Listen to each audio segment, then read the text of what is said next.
আচ্ছা, ডিলিটের যেটুক যা কাজ করছি, এখন আমাদের কিছু একটা কাজ তো করা দরকার, তাই না ভাই? ক্রাডের যায় জি, করা দরকার না? অবশ্যই করা দরকার। আচ্ছা, করা দরকার।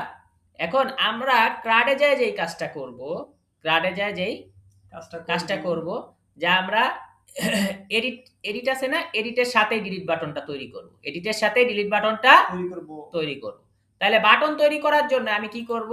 ঠিক আরেকটা ধরেন যে টিডি নিতে পারি, বা এক টিডিতেই লিখতে পারি, আপনার ইচ্ছা, ঠিক আছে? এখানে দেখি তো কয়টা ব্লক রাখছি, একটাই রাখছি অ্যাকশনের জন্য, ঠিক আছে? আমরা এক টিডিতেই চাইলে লিখতে পারি, কোনো সমস্যা নাই। দুই টিডিতেও আপনি লিখতে পারেন, মানে চাইলে আরেকটা টিডি মেক করতে পারেন, চাইলে নাও মেক করতে পারেন। তাহলে আমি এখন কি করব? লিখে দিলাম ডিলিট, ঠিক আছে? আমরা এখন দেখি ভাই ডিলিট বাটনটা এসেছে কিনা। হ্যাঁ, ডিলিট বাটন সাকসেসফুলি এসেছে, কিন্তু এটা ভাই দেখেন, এটার কি সুন্দর কালার আছে। ডিলিট বেচারার কি নাই? কালার নাই, ঠিক আছে? কিন্তু বাটন তো আসছে। ওকে, তাহলে বাটন আসছে, আমরা পরের ভিডিওতে কালারিং করি। ওকে।